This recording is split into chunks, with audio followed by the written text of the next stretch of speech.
es la historia de Caín. Mas antes de leer esta historia de Caín, hermanos, vamos a orar y quiero darles una introducción y después vamos a leer este de Caín. Vamos a orar, hermanos. Señor, gracias por esta porción de tu palabra. Y Señor, gracias por Caín. No, Señor, por lo que hizo, sino por lo que podemos aprender de él, no hacer. Gracias, Señor, que en tu palabra has describido y has escrito no solo de las personajes buenas, como apóstol Pablo, como David, pero gracias, Señor, que nos has dicho de hombres como Caín. Hombres, la verdad, Señor, malos. Pero podemos aprender tanto a través de sus vidas. Son como un señal de stop. Un señal que dice, no continúes así en este rumbo. Y Señor, gracias por animarnos a lo que no hacer a través de su vida. En su nombre oramos, amén. Hermanos, ustedes saben que en Cristo somos más que vencedores, amén. Somos más que vencedores. Ese más que vencedores literalmente significa que somos super conquistadores. Eso es lo que dice la Biblia. A veces no lo sentimos, ¿verdad? Pero somos en Cristo, y la clave es en Cristo, super conquistadores, más que conquistadores, si es posible. Y Cristo ganó la batalla en la cruz. Él ganó la batalla en su resurrección de la muerte. Y Él derrotó nuestros grandes enemigos. ¿Cuáles son nuestros grandes enemigos, hermanos? La muerte es un gran enemigo que tenemos que enfrentar. Él ganó la victoria sobre, hermanos, no solo la muerte, sobre el pecado. Es un gran enemigo. Y ganó la batalla, ganó la victoria sobre nuestro gran enemigo, Satanás.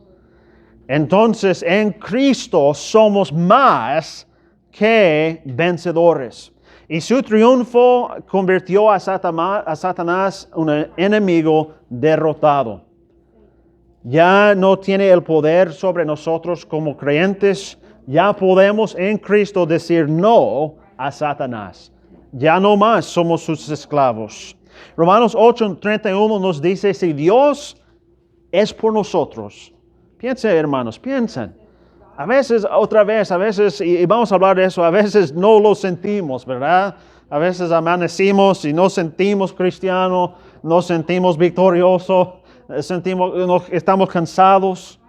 Pero hablando de la verdad, si Dios es por ti, ¿quién contra ti? Amén. Si Dios es por mí, ¿quién contra mí? Si Dios es por nosotros, ¿quién contra? No hay nadie que es más grande que Dios.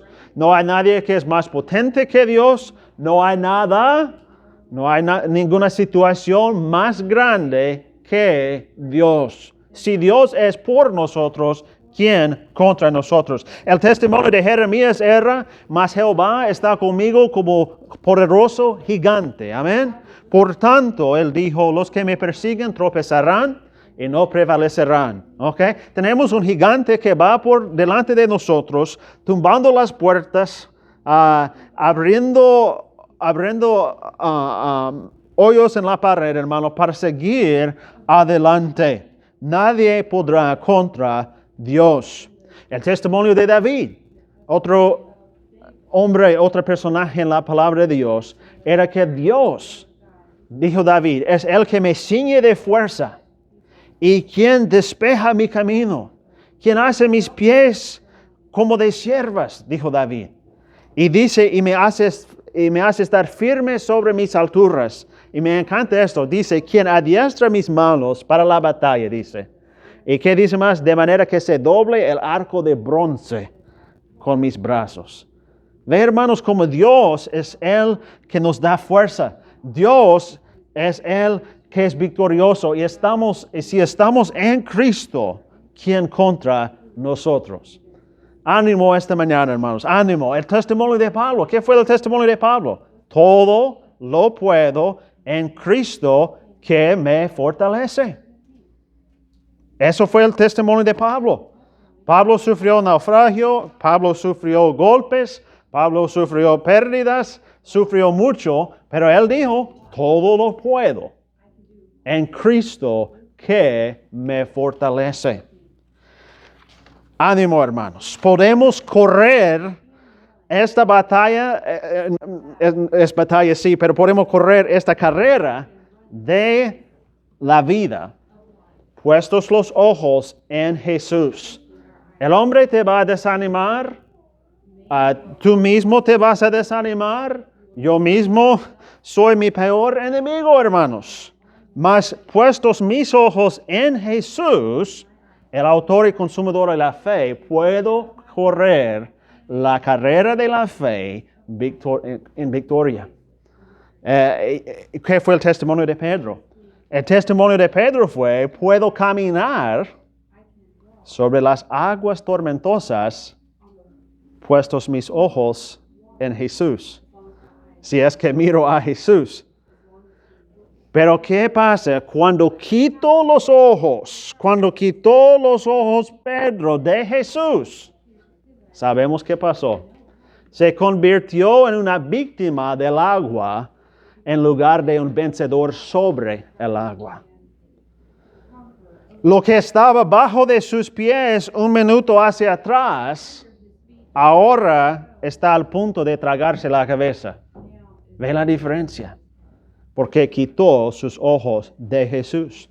¿Y qué hizo? Él enfocó en sus circunstancias lo que estaba alrededor de él. Las olas del mar, las olas tempestuosas, el viento.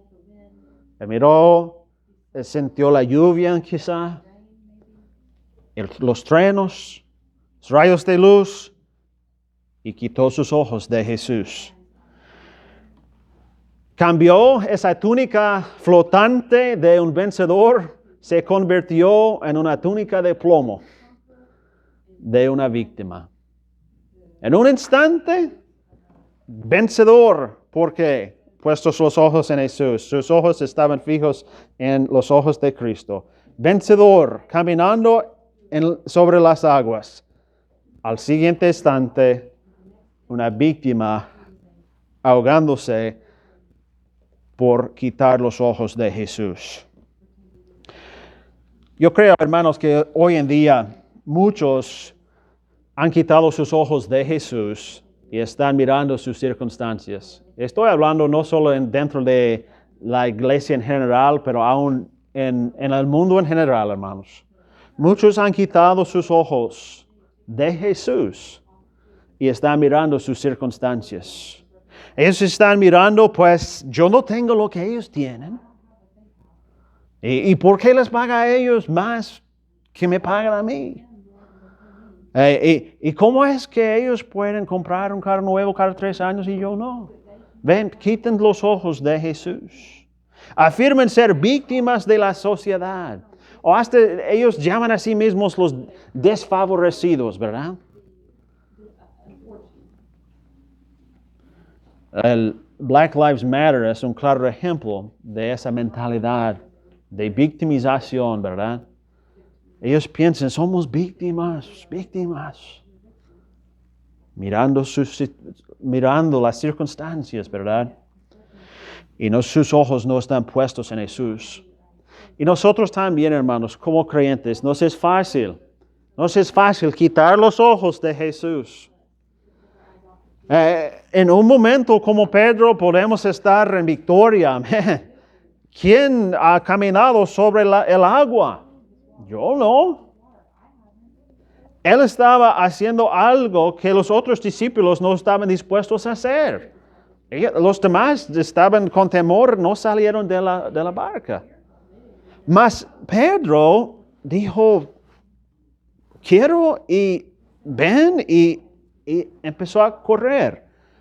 Pero quitó los ojos. No sé cuánto tiempo pasó allí. Puede ser que estaba caminando en el agua por 1 minuto o 2 minutos. Y luego, inmediatamente, empezó a caer. Asimismo a nosotros. Somos más que vencedores. Somos victoriosos en Cristo, hermanos. La victoria es nuestra. Si es que mantenemos nuestros ojos en Jesús. Si es que quitamos los ojos de Jesús, en un instante podemos empezar a caer. Pero qué bueno es nuestro Dios, hermanos. Como Cristo que cuando Pedro dijo, ayúdame, pues Cristo estaba allí para ayudarle. Y Cristo es nuestra esperanza. Esta mañana, hermanos, queremos ver el ejemplo malo, un ejemplo que no queremos imitar de Caín. Caín, hermanos, es la víctima clásica. Cain's the classic victim. Y que aprendamos de su vida, hermanos, como Dios no quiere que vivamos. Entonces, la amonestación esta mañana, hermanos, es no vivas como Caín. No vivas como Caín. Vamos a leer ahora, hermanos, capítulo 4 de Génesis, capítulo 4. Dice, conoció Adán a su mujer Eva, la cual concibió y dio a luz a Caín y dijo, por voluntad de Jehová he querido varón. Después dio a luz a su hermano Abel. Y Abel fue pastor de ovejas y Caín fue labrador de la tierra. Y aconteció, andando el tiempo, que Caín trajo del fruto de la tierra una ofrenda a Jehová.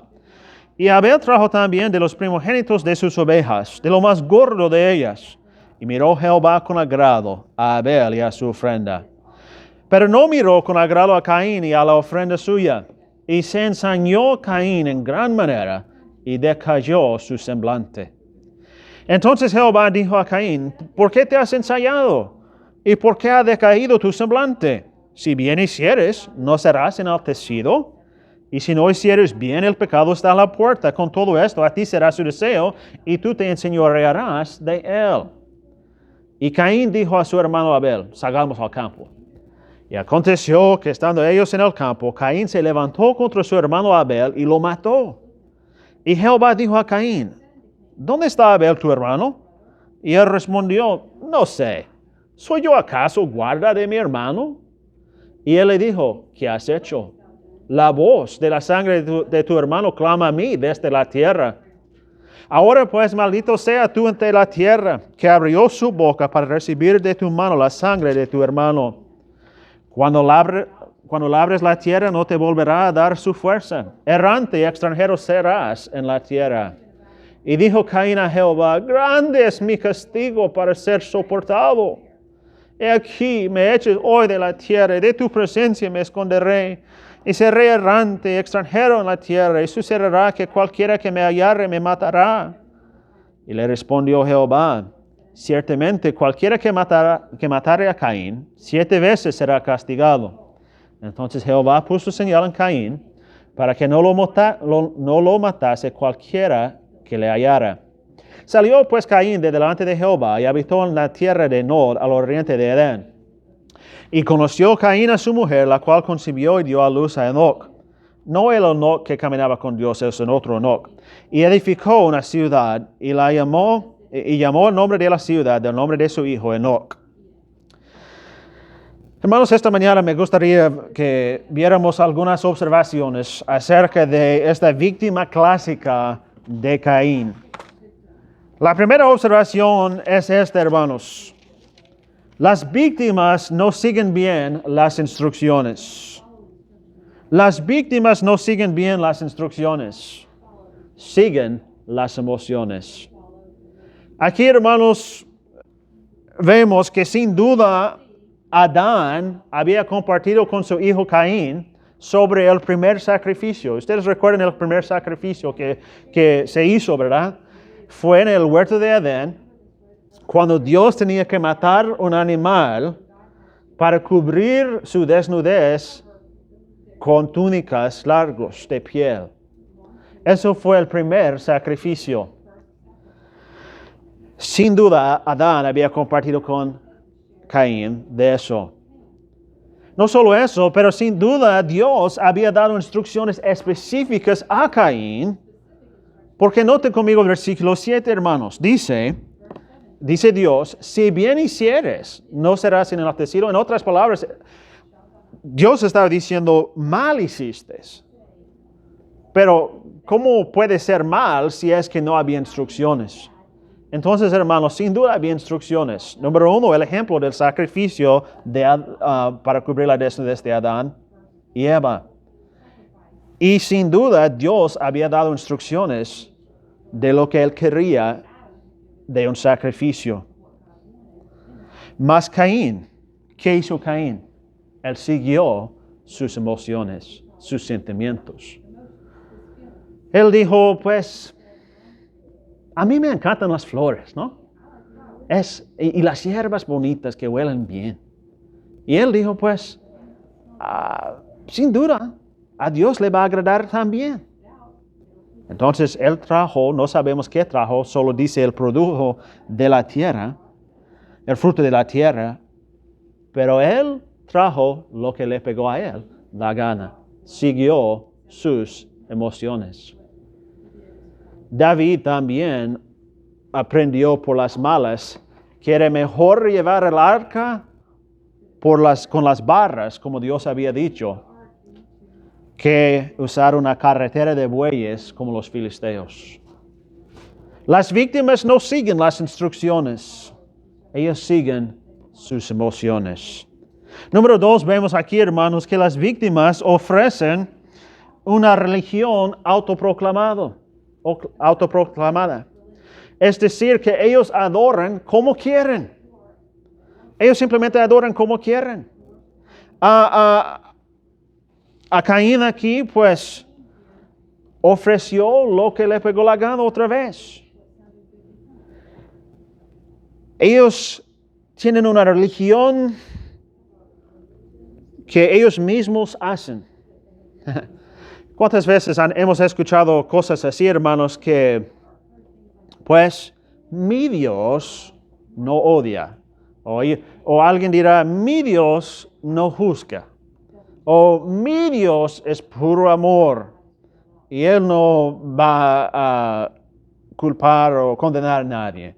O mi Dios, o lo que yo pienso, o lo que yo creo, así era Caín. Caín, pues, a mí me gusta mi jardín, se parece bonito, pues me adoro a Dios como me gusta. Entonces, hacen lo que quieren. En cuantas iglesias se hace lo mismo. No se hace la pregunta ¿qué requiere Dios? Se hace la pregunta ¿qué le gusta a la gente? Pues a ellos les gusta la música así, pues vamos a hacerlo. Ellos les gustan así, vamos a hacerlo. Ellos les gustan así, vamos a hacerlo. No se pregunta qué pide y requiere Dios. Ellos hacen su propia religión. Adoran a Dios como quieren. Si no quieren mencionar temas como del infierno, si no quieren mencionar temas del pecado como el Joel Osteen, ¿verdad? Puro sonrisa. Entonces no lo mencionen. Solo hacen lo que ellos quieren, solo adoran como ellos quieren. Pero la cosa es, como vemos, que su oración no es aceptada, sino es una oración bíblica. ¿Qué dice la palabra de Dios? Dios dice, mas el día vendrá en que los verdaderos adoradores adorarán a Dios en espíritu y en verdad. Dios requiere que le adoremos según su palabra, como Él manda. Otra vez, regresando al ejemplo de David. A David tenía mucha emoción, estaba muy entusiasmada. Hasta David era buen hombre.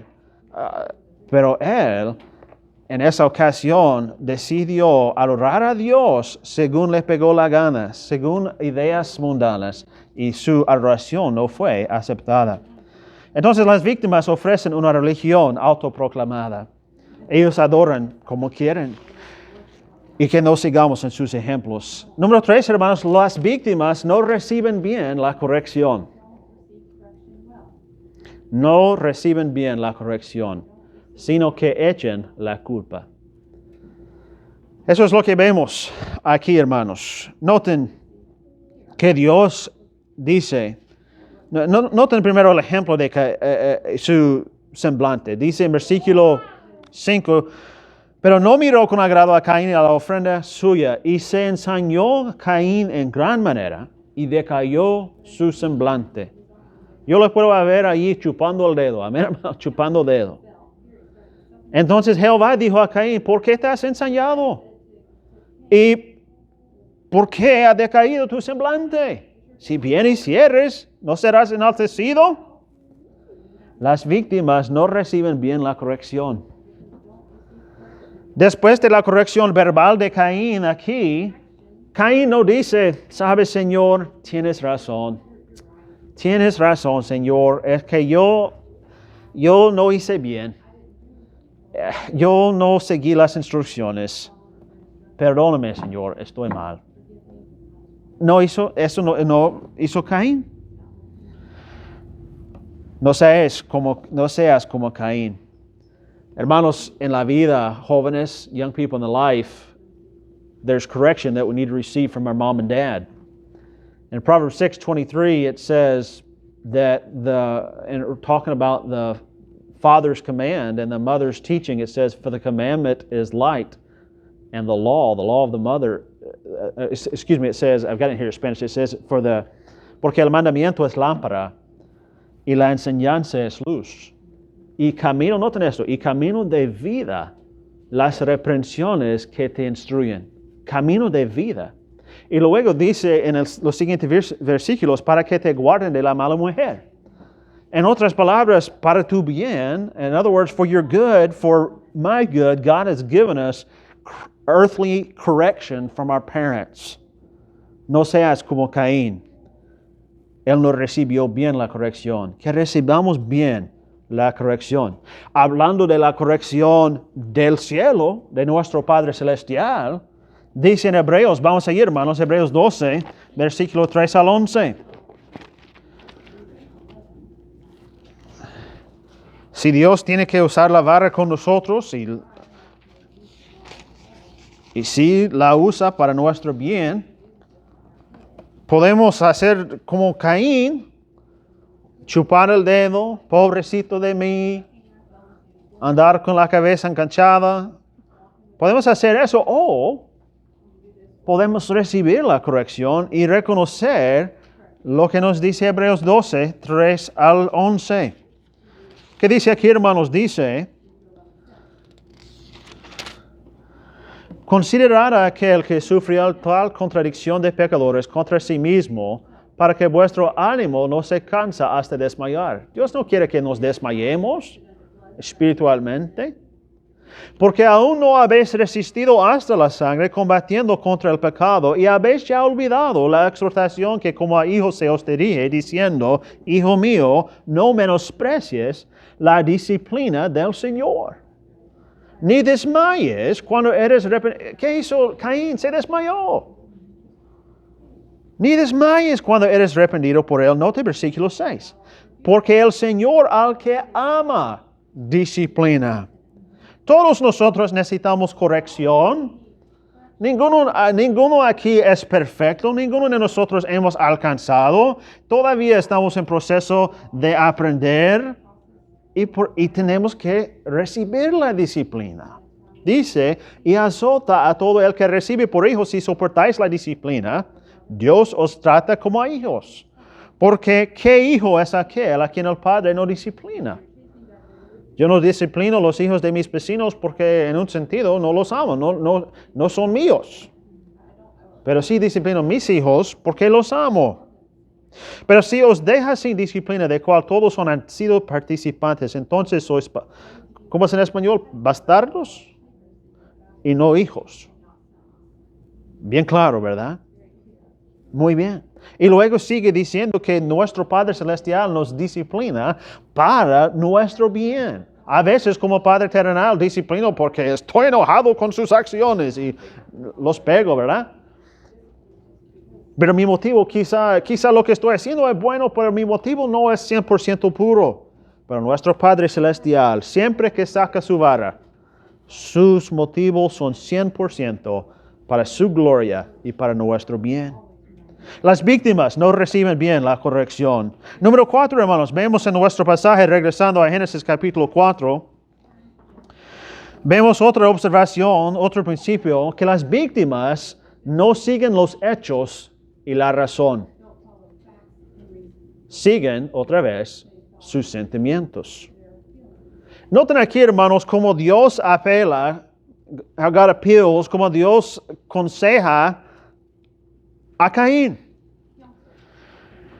Dios le habla con razón, vamos a decir práctica, razón divina. Versículo 6. Entonces Jehová dijo a Caín, ¿por qué te has ensañado? ¿Y por qué te ha caído tu semblante? Nota la razón divina aquí. Si bien hicieres, ¿no serás enaltecido?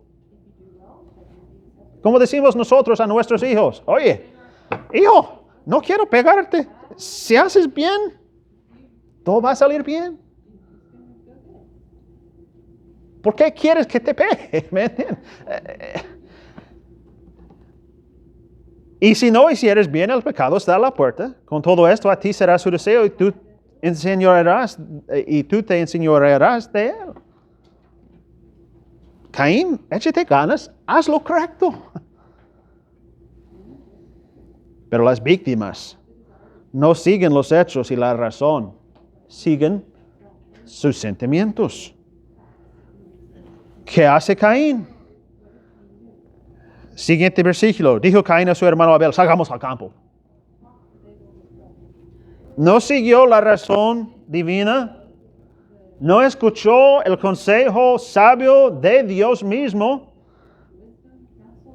Sus sentimientos le dijeron, mata a Abel, mata a Abel.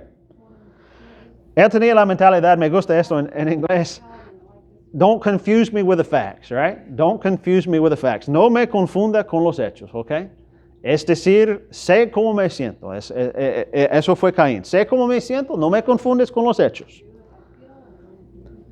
Dijo, o más bien Caín dejó que sus sentimientos jugaran a ser Dios. He let his emotions play God.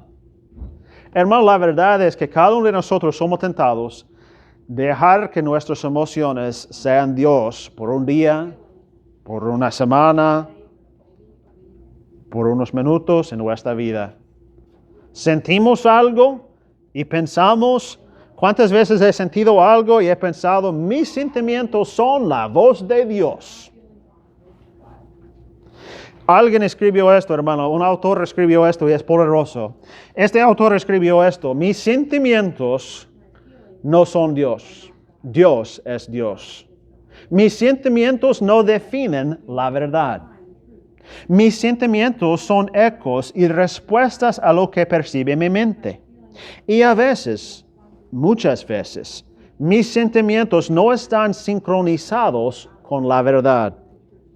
Cuando eso sucede, escribió, y sucede todos los días en cierta medida, trato de no doblar la verdad para justificar mis sentimientos imperfectos, sino más bien le suplico a Dios, y nota su súplica, purifica mis percepciones de tu verdad y transforma mis sentimientos para que estén sincronizados con la verdad. Amén y amén. Mis sentimientos, tus sentimientos no son Dios. Dios es Dios. Y tenemos que pedir cada día, Señor, purifica mis percepciones de tu verdad, para que estén sincronizados con la verdad, porque mis sentimientos no son Dios. Escuché esta ilustración de mi papá hace muchos años atrás y ha sido de bendición. Nuestros sentimientos somos como, he hablado de eso hace tiempo atrás, hermanos, nuestros sentimientos son como un fútbol americano. El fútbol, ¿verdad? El verdadero fútbol, como una pelota, si lo tiro y pega, si uno lo tira y pega al suelo, viene hacia mí, ¿ok? Como el béisbol, como que es redondo. Pero el fútbol americano, alguien lo puede tirar, puede pegar la tierra aquí y ir por allá, ¿verdad? Y no es un buen base, no es un buen cimiento. ¿Cómo es? Tambleante. Se mueva. Nadie va a poner su Coca-Cola encima de un fútbol americano. Porque puede ir por aquí, por allá, para allá. No es un buen cimiento.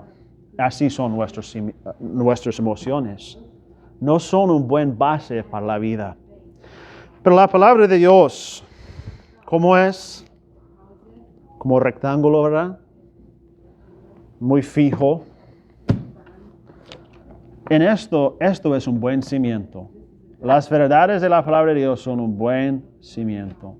Y yo puedo construir mi vida va a ser estable si construyo mi vida sobre los principios de la palabra de Dios. Y luego, encima de eso, son mis emociones. Las emociones no son malas necesariamente. Dios nos ha dado nuestras emociones, sea de temor, hay muchas emociones. Pero las emociones siempre tienen que ser sometidos a la palabra de Dios. No son un buen cimiento en sí mismos. ¿Qué más de las víctimas, hermanos, que vemos aquí en el ejemplo de Caín? Número 5, hermanos, las víctimas falsas o las víctimas autodeclaradas hieren y matan a las verdaderas víctimas. ¿No es eso lo que vemos aquí, hermanos, en este pasaje? Vemos, versículo 8, y dijo Caín a su hermano Abel. ¿Y qué había hecho Abel? Abel él hizo un sacrificio que agradó a Dios. Y dijo Caín a su hermano Abel, salgamos al campo. Y aconteció que estando ellos en el campo, Caín se levantó contra su hermano Abel y lo mató. ¿Quién era la verdadera víctima? Abel, no Caín. El supuesto oprimido, the supposedly oppressed, el supuesto oprimido, Caín, se convirtió en el opresor. El mismo grupo al que se oponen.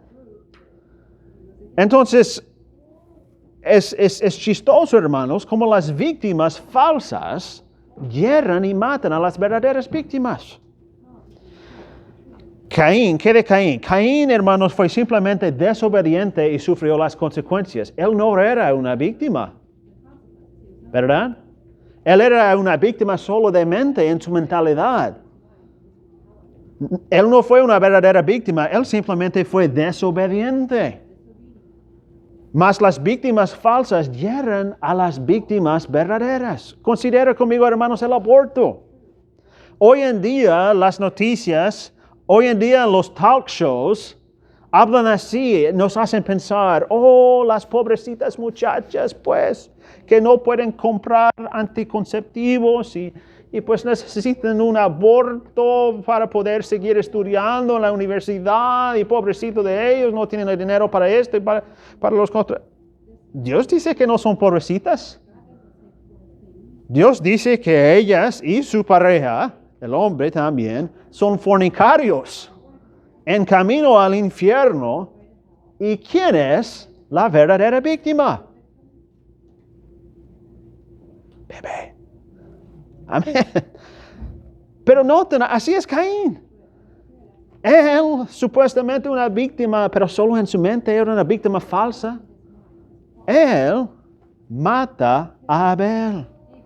Oh, hermanos, yo pienso otra vez del Black Lives Matter. Oh, hermanos, cuántas policías tratando de proteger la ciudad y sus habitantes han sido matados. Dispararon por solamente hacer su trabajo. Y un par de supuestas víctimas que resistieron a la policía, que trataron de correr de la policía. Hermano, cuando uno corre de la policía no le va a salir bien, amén. ¿Ok? Y algunos de la policía no estaban quizás 100% bien en lo que hacían también. Pero ¿cuánta policía han sido asesinados, hermanos? Ellos son la víctima. No las supuestas víctimas. Es interesante, hermanos, es interesante. Número 6. Vemos, hermanos, que las víctimas no aceptan la responsabilidad de sus acciones. Mienten y responden con sarcasmo. ¿No es eso lo que hizo Caín? Dios dice, ¿dónde está Abel, tu hermano? No sé. Mentira. Y luego dice, ¿soy yo acaso? ¿Guarda de mi hermano? Sarcasmo. Él no dice, Señor, hice algo que no pensaba, no estaba pensando, Señor, bien. Es que le pegué, tenía en mente solo pegarle para darle un buen cabezón, pero, ¿cómo le dice? Un buen golpe, pero le pegué demasiado fuerte. No dijo eso. Él no aceptó su responsabilidad. Número 7, hermanos, ¿qué más vemos? Que las víctimas siguen siendo víctimas. Ellos no paran en su mentalidad de ser una víctima, a menos que se haga una obra grande de Dios, hermanos, en su vida. Y muchas veces Dios tiene que llevarlos al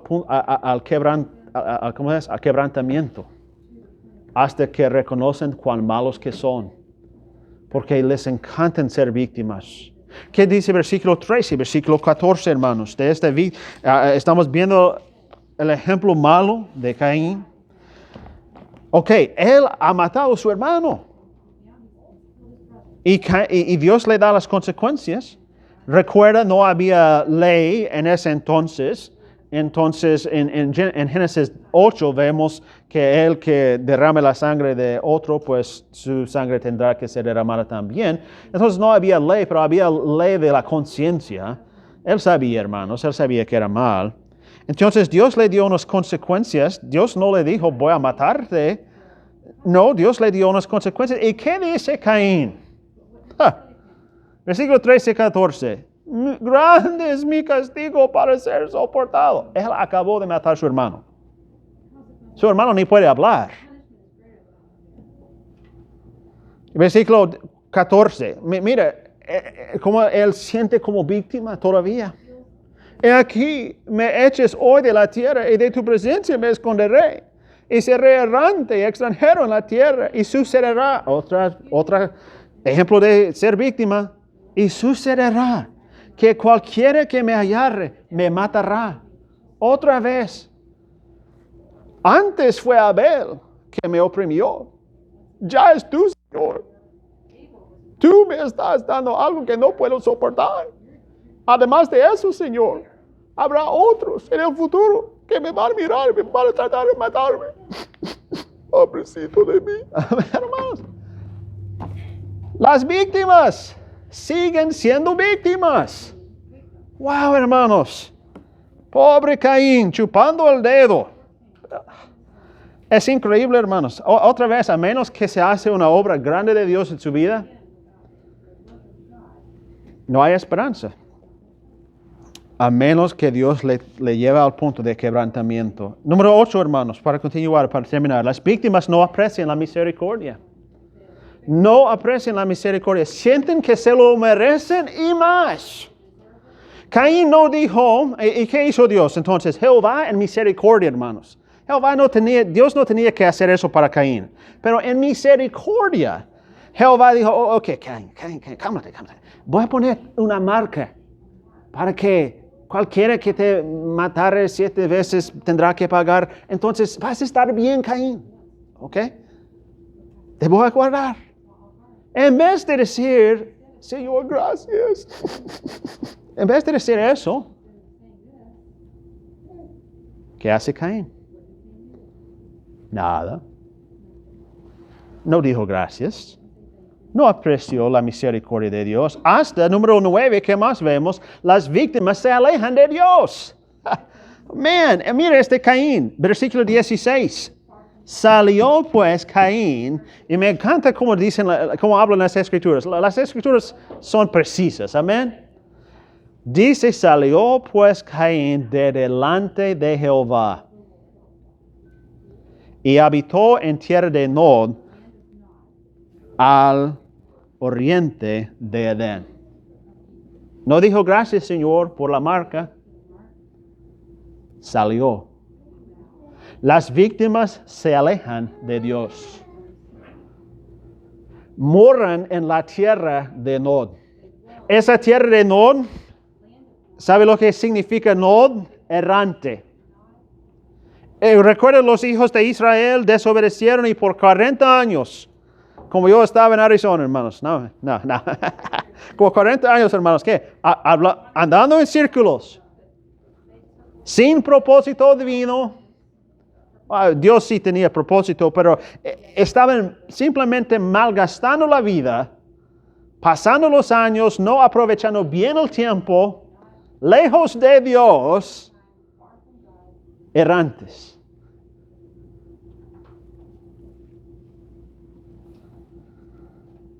Así es lo que pasa con las víctimas, las que dicen ser víctimas, las que sienten que son víctimas. Número 10, hermanos, para terminar. Esto es lo triste, hermanos. Noten conmigo, hermanos, versículo 17. Y conoció Caín a su mujer, pobrecita, la cual concibió y dio a luz a Enoc. Y otra vez, este no era el Enoc que andaba con Dios, él era hijo de Jared. Y edificó una ciudad. Las víctimas se reproducen y pueblan. Victims reproduce and populate. Caín se casa. Caín produce más Caín. Y Caín construyó una ciudad. Hermanos, la amargura generacional y la falta de perdón generacional se transmiten de padre a hijo y de madre a hija, a menos que haya una ruptura en la cadena generacional por arrepentimiento ante Dios y la aceptación de la responsabilidad personal. Cuando nosotros permitimos a esa raíz de amargura entrar, y al principio se siente tan rico, ¿no? La amargura. No los voy a perdonar, quiero que sienten el peso de lo que me hicieron, a menos por un día o dos. Pero Dios dice, no deja que caer el sol. Amén, hermanos. No deja caer el sol. No deja caer el sol. Pero al principio esa raíz de amargura es como la raíz de la horchata, hermano, es rica, amén. Pero luego trae frutos amargos. Y dice la palabra de Dios, hermanos, en Hebreos que esa amargura contaminará a otros. ¿Y quiénes otros? Probablemente no va a contaminar al principio a alguien en el estado de Washington o en Alabama.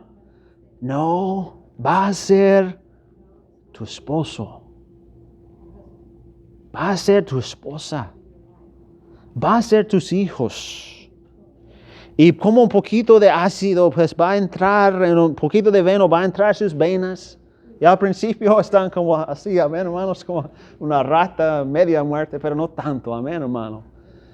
Y después va a continuar destruyendo un poquito de amargura. Y eso se transmite a tus hijos. Y luego se crece otra generación. Ya con la amargura de mamá en sus hombros, ellos llevan esa amargura con ellos. ¿Y a quiénes transmiten? ¿A quiénes lo pasan? A sus hijos. Pero ya tenemos madre, hijas y nietas. Y en medio de eso la iglesia también. Yeah. Reciben un poquito de ese veneno mortal. Y un hermano que antes venía, pues ya no, porque está desanimado, pues, por lo que ve en la iglesia. Amén.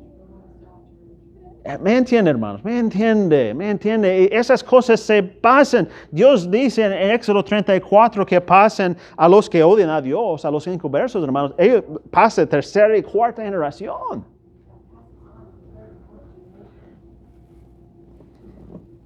Por la falta de perdón, por esa amargura generacional. Alguien, por la gracia de Dios, tiene que decir, aguas, no, ya, no vamos adelante con esa amargura, ya no más, con esa falta de perdón, ya no más. No, ya no más. Vamos a seguir al Señor. Nuestros sentimientos no son Dios. Dios es Dios.